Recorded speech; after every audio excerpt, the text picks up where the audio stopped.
Greetings and namaste. My name is Gary. Welcome to Yogi G Yoga Studio in Lynchburg, Virginia. Today I'd like to review the principles of alignment for the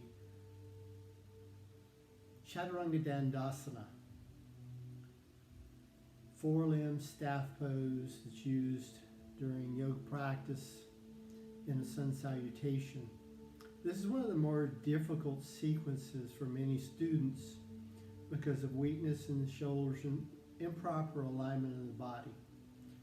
All these poses should be done with freedom to move easily and gracefully without discomfort and pain, and always modifying the poses as we need to suit our body, the proportions of our body, and the strength of our body as we move through the practice. Always remember safety with movement of the body with grace and beauty. So let's move to hands to heart center, a little namaste greetings for our day. The hands are going to come forward right up underneath the shoulders. As we gently open the hands out into a nice starfish, we use the full strength of the hands. The fingers gently press in the fingertips and the pads of the palms of the hands, and we lift through the wrist to protect the wrist. And we take the elbows and hands and wrists right up underneath the shoulders to align and stack the joints. Knees are hip bone distance apart, and the legs can be extended. Notice as we move through a chaturanga into upward facing dog or cobra and into a downward facing dog, that the elbows move in their alignment to the shoulders. In a flexion through the elbows should pull back towards the back of the room with a little gentle pressure on the outside palms of the hands. And as we come into alignment of the arms and shoulders, gently transfer the pressure to the inner palm of the hand to align through the elbows. Notice as we move through this sequence. Coming into neutral table, pull back into child's pose with the hips pulling all the way back to the heels. Big toes can touch in this series, in this sequence of poses. Hands extend fully with a nice long reach of the hands, extending the hands and the elbows straight from the shoulders, pulling back with a nice stretch. This is an active child's pose. As we pull the hips back and down, let the ears drop between the arms. The forehead can touch, maybe not. There's nothing down there we need. So we come forward with an inhale and move into this kneeling plank. Notice the palms of the hands are gently pressing outward and the elbows are spinning forward so that the elbows can travel towards the back wall as we lower down, coming really slow. We can hover here with the gaze down into a kneeling plank with the elbows, hips, and shoulders parallel to the earth. Lift on the inhale and pull back with the exhale. Nice. Let's move through that once again. Inhale forward.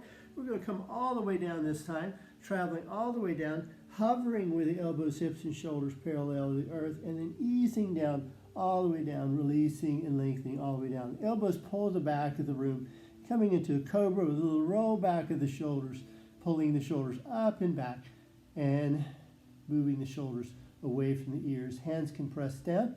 With a lift on the inhale, push through the hands, lift with the hips, and pull back into that child's pose. Coming into downward facing dog, coming forward with an inhale, pressing on the outer palms of the hands, come all the way down. And then come hover and release.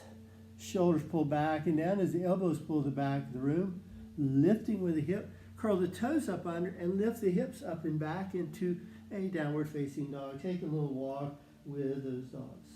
Bicycling the heels up and down. Nice. Coming forward with the knees into this neutral table once again. Turning to the side so you can review this with me once again. So we pull back into the child's pose.